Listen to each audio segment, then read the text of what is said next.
warahmatullahi wabarakatuh. Sahabat hoki, ini kita lagi menghadapi bulan Ramadan. Sebentar lagi ini Lebaran. Di Indonesia ini ada satu tradisi yang menarik, yang unik menurut saya, yaitu mudik. Dan mudik ini kadang-kala merupakan suatu kewajiban bagi umat Islam dimanapun berada, terutama yang ada di kota besar. Karena dia berasal dari desa, akhirnya harus mudik. Dan ini seakan-akan wajib. Nah, untuk itu bagaimana kita akan berbicara tentang apa sih itu hakikat mudik sebetulnya menurut Islam. Untuk itu, mari kita dengarkan apa yang akan dibicarakan oleh Kang Maman terkait dengan mudik. Mangga, Kang. Ya, terima kasih Mang Oot dan sahabat hoki, umur ala kiai. Assalamualaikum warahmatullahi wabarakatuh. Alhamdulillah wassalatu wassalamu ala rasulillah wa alihi washabihi wa mawala amma ba'd. Saya koreksi Mang Oot ya, sebenarnya bukan kewajiban ya. Itu kayak sudah menjadi tradisi dan menjadi kebutuhan orang Indonesia. Tetapi semangat mudik itu tidak terlepas dari spiritualitas agama itu sendiri. Jadi di kita mengenal ada kalimat tarji', innalillahi wa inna ilaihi raji'un. Dari Allah kembali kepada Allah. Dan itu dipahami bahwa kita dari kampung harus kembali ke kampung. Kita dari tanah kelahiran maka dikuburkan di tanah kelahiran. Walaupun karena COVID-19 ini sebenarnya kita tidak usah mudik ya kan? Tidak usah mudik. Tapi kalau ada orang maksa mudik, ya mau tidak mau dia harus karantina selama 14 hari. Nah, jadi orang untuk punya hasrat untuk kerinduan untuk sau pulang itu memang tidak bisa kita halangi. Saya paling kasih tips saja. Kalau yang mau mudik, pertama orang yang mau mudik itu harus punya kampung. Lamun jelema ayeuna mau berangkat mudik nggak punya kampung, bahaya. Mudik kemana itu, Kang? Iya. Nah, itu sama dengan orang yang dia akan pingin kembali ke sorga, karena kita kan awasnya dari sorga tuh. Betul. Nabi Adam dari sorga, kita kembali ke sorga. Lalu kita dikasih kunci, itu kunci sorga loh. Kunci surga. Miftahul jannah, la ilaha, bukan kunci neraka, kunci surga. Satu. Yang kedua, tolong mudik itu jangan dijadikan ajang pamer.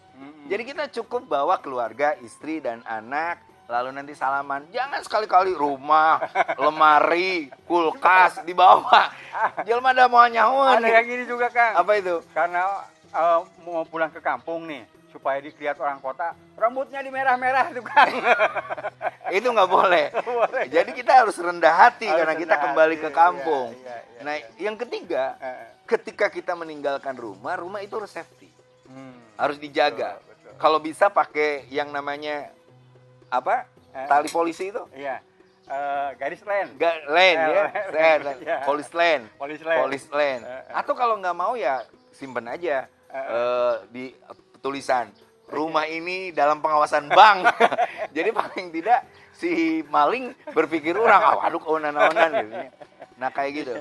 Nah jadi betul-betul harus dijaga. Nah yang terakhir yang ingin saya katakan bahwa mudik harus memberikan spirit kembali bahwa kita harus kalau mau kembali ke kota, kembali kerja, itu harus memberi nilai manfaat bagi sama. Khairun nas anfa'un linnas. Sebaik-baik manusia adalah bermanfaat bagi sama. Ada pertanyaan nih, Kang, dari Abdan Syakuro.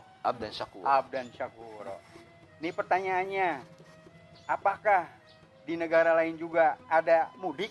Katanya Kang ini, Kang. Dari sebenarnya tradisi mudik Idul Fitri itu hanya ada di Indonesia.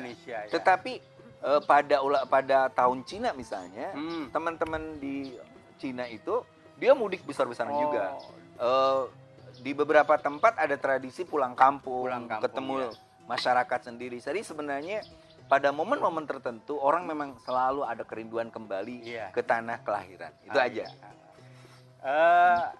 Sahabat hoki, menarik juga ini tentang mudik. Bukan suatu kewajiban, tapi ada nilai kebersamaan di sana.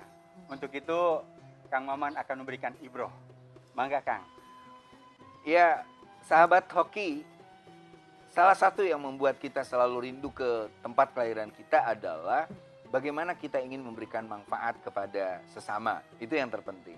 Oleh sebab itu, orang yang baik adalah orang yang saat dia lahir, semua orang tertawa karena gembira. Jadi kita disambut dengan tertawa gembira oleh orang-orang kampung, apalagi orang tua kita.